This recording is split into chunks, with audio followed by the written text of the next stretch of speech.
Hello guys! Magandang hapon sa inyong lahat. I am Chin Rodriguez from Masigari Channel, a feeder, also a trader. So ngayong hapon na to, tingnan natin ano kayong sabihin ng ating mga gabay. So this is a monthly gabay for the month of July 2026 for the sign of Scorpio. So Scorpio, welcome to my channel. Ano kayang messages, advices ng spirit guides ang ating masasagap for today's video? Kanina kayang energy or kaganapan sa buhay ng mga Scorpio signs ang ating mga hagilap. So guys, this reading is a general reading namang hindi lahat makaka-resonate. Kunin lang ang makaka-relate sa inyo and comment down below kung kaninong energy ang ating nasagap. Because don't forget to like and subscribe my channel and Christian ba for more videos update. Maraming salamat sa mga walang sawa mag-support sa aking channel. Lalong-lalo nang skip ng ads na way pagpalain po kayo ng Diyos at may kapal siksik nag-uumapaw na biyayang manang sa inyo. So let's see guys, what is the messages, advices ng ating angel spirit para sa ating mga kapatid na Scorpio. So let's see and watch this. Ano kaya gaganapan sa buhay ng mga Scorpio signs ang ating mabubungkal?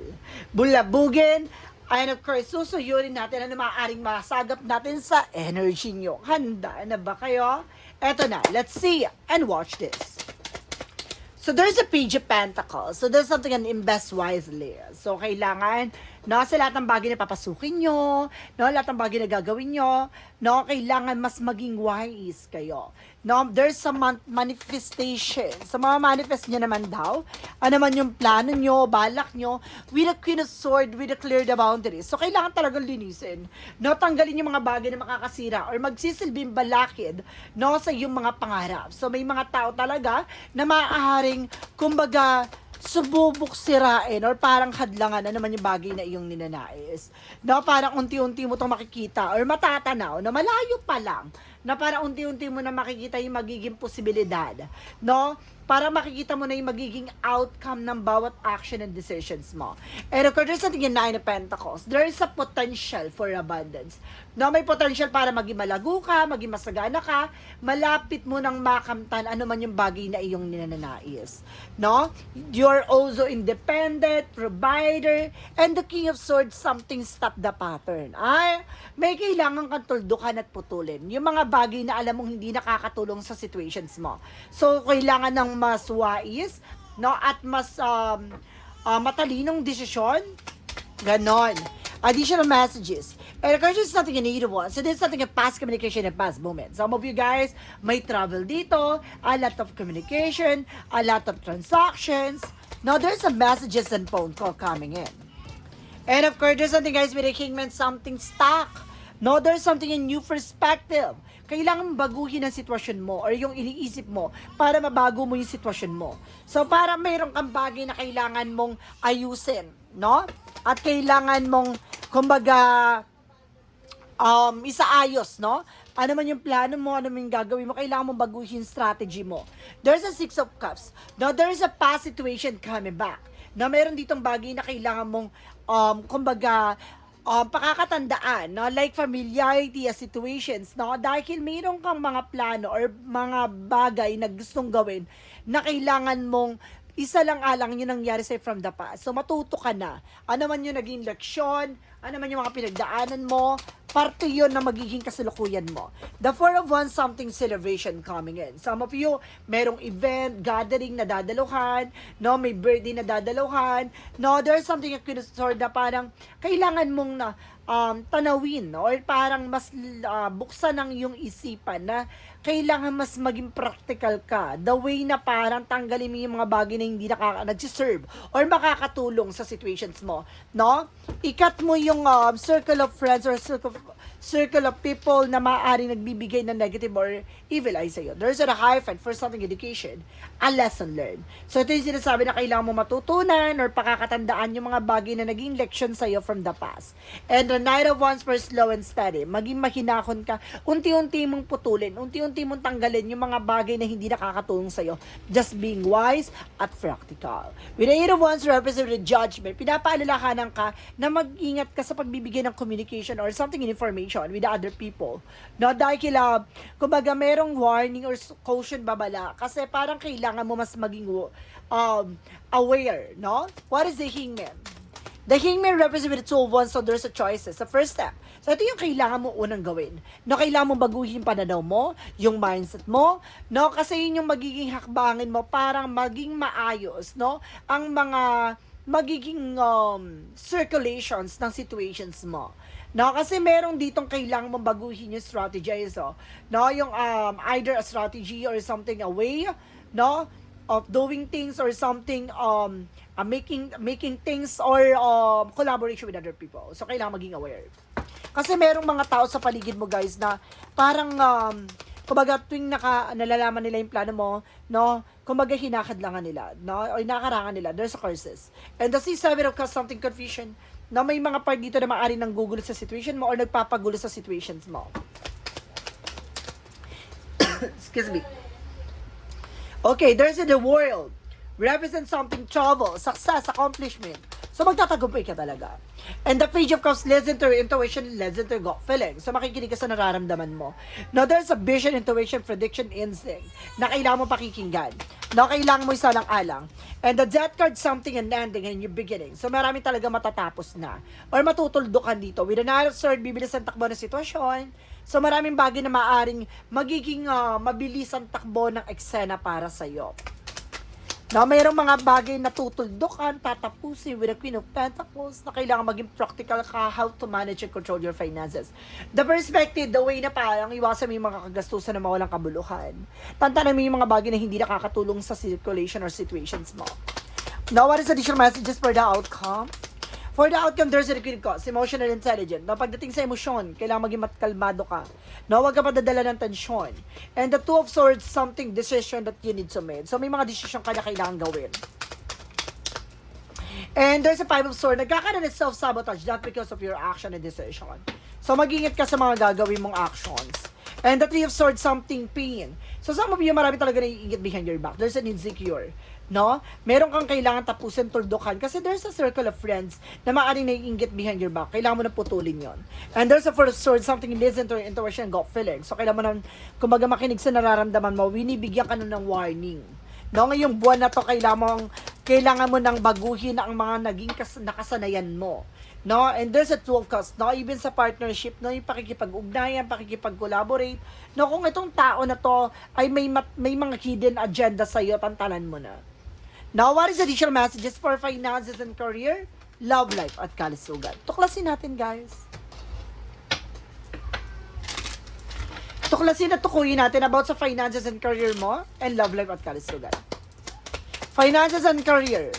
Represent with the Four of Pentacles. Saving and protecting, no? You need to do a budgeting, no? Kailangan mo mag-budget dito. With the lovers, no? There's something connected about sa inyong relasyon, sa inyong partnership ng person mo. And the Eight of Cups, something moving forward, no? Kailangan nyo may mga bagay na kailangan tigilan, tantanan, no? Kailangan nyo mag-budget, no? And the Page of Swords, something being curiosity, kailangan nyo tuklasin yung mga bagay-bagay. No, and at the same time, there's the Eight of Pentacles, just focus sa ginagawa nyo, mag-focus kayo sa sarili nyo, mag-focus kayo sa finances nyo, sa profit or something kinikita nyo, work or business, and the King of Pentacles being practical at secure pagdating sa kung ano man yung bagay na nakakatulong sa inyo to earn money. No, pagdating naman tayo sa love life, there's a Three of Cups with a third party. So marami talaga naiingit behind your back. Now, especially with your friends, family related, there's a Seven of Wands by protection nyo ang inyong relasyon, no? And the Knight of Cups, there's an offer. Meron ditong apology. At the same time, there's an offer coming in. So, may mga offer na darating dito. And the Temperance, something divine intervention, paalala sa ng ating divine, you need to pay attention. No, kailangan mo mang tuklasin lahat ng mga bagay-bagay sa paligid mo. And there's a revert, Empress card. No, something disconnect from the word, self-love, self-care. Alagaan nyo ang sarili nyo, o alagaan mo yung sarili mo dito. There's a Sun card, there's a pure positive outcome. So, magiging maganda ang kalalabasan ng inyong relasyon at partnership. So, magiging maayos daw ang circulation ng inyong relasyon. Now, what is the additional messages about sa kalusugan? Sa kalusugan mo, there's a will of fortune with a turning back. No, there's a destiny. So, talagang naka-line up na magiging maganda na ang sitwasyon at kalusugan mo. With the Five of Cups, na may mga disappointment lang dito. Kailangan mong tanggalin yung mga bagay na hindi nagsiserve. No, like unhealthy foods, no, unhealthy habits, kailangan mo tigil-tigilan yan. And the Queen of Wands by confident, i-boost mo rin yung confident mo. Lakasan mo loob mo sa mga bagay na ginagawa mo. And the Ten of Pentacles, long term, so tatagal pa yung buhay mo, in fairness. With the Nine of Pentacles, basta maging mahinakon ka lang sa kung ano pinaglalalamon mo, tantanan mo yung mga bagay na hindi nakakatulong sa'yo, yung mga toxin na yan, kailangan tanggalin mo na yan. With the Devil card, sa the other side, meron si sumasalbahay sa'yo. No? Merong resulta na hinihintay mo. Some of you baka nagpapacheck up ka or anything na walang result or something, walang findings na makikita dyan, that because there's a spiritual problem. Okay? So let's see. Let's proceed tayo with the magical fairy messages, advices for you. Let's watch this.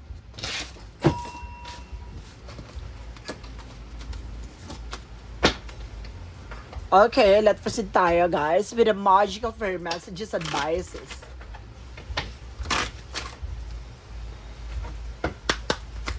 With the magical fairy messages, advices for you guys. Okay, so there's something vegetarian. See? More on gulay-gulay muna atake mo, ha? Baka more on karne ka. No, tigil-tigilan mo yung karne-karne na yan. Tantanan mo yan. There's something, get some exercise. So, kasi, kailangan mo rin na exercise, daman diet. So, kumbaga, di ba? Naglalalamon ka. Hindi ka natutunawan. What is the yin and yang oracle card? Madalas ka sinisikmura. And there's an empathy with a breakthrough. At magtatagumpay ka naman daw, guys. Diba? And there's something compassion na pagdating sa bagay na ginagawa, talagang compassionate ka dyan. For synchronicities represent what? There's a wisdom, enlightenment. So, bibigyan to ng kaliwanagan, no? Sa isip mo, sa situations mo, with a health, pangahawakan mo to. Marami kang bagay na maaaring panghawakan sa sitwasyon mo. With the romance angels, with the mystic love oracle deck, there's a change and transition. So, magbabago talaga ang buhay niyo ng person mo, guys. And there's something sign for love, meaningful. So, talagang may senyales ng pag-ibig, pagmamahal na hindi matatawaran.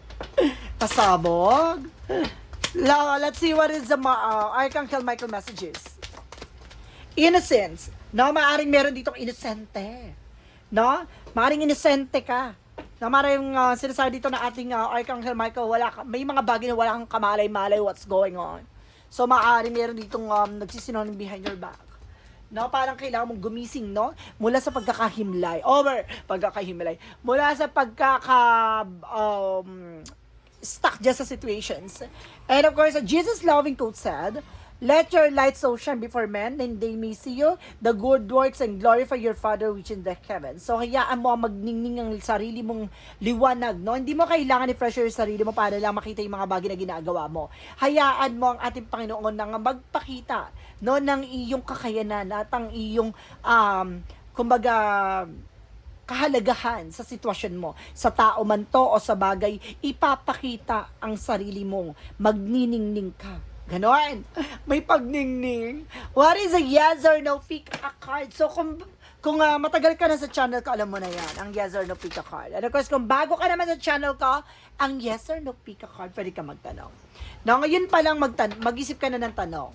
Now, at pipili ka na magiging sagot within 1, 2, or 3. Then, of course, kapag nakapag-isip ka ng tanong, syempre, pipili ka ng number nang magiging sagot sa tanong mo. No, pumili ka dyan within 1, 2, or 3. Kapag napili ka na, please comment down below kung anong number na pili mo para malaman ko kung umabot ka ba sa reading na to. Let's start with the number 1. Number 1 represent with a no. Not ready to get started. Plans aren't fully formed. So, hindi pa hulmado. No, may mga plano ka na kailangan mo muna i-set aside. Na kailangan hubugin. No, palaguin. Huwag mo minamadali. No? Number 2, there's a yes. Beauty and growth surround you, cherish it. So talagang sinasabi dito, makikita mo na ang maganda at paglago mo, no, sa paligid mo. Makikita mo kung paano ka magniningning, paano ka mamumukadkad sa eksena na to. Ay, fruit of flavor ang atake. Number 3, there is a yes. golden opportunities, cloud lifting clear sky. So ito ay naglalagablab na oportunidad at ipapakita sa iyo ang gantimpalang pagpapala na galing sa langit.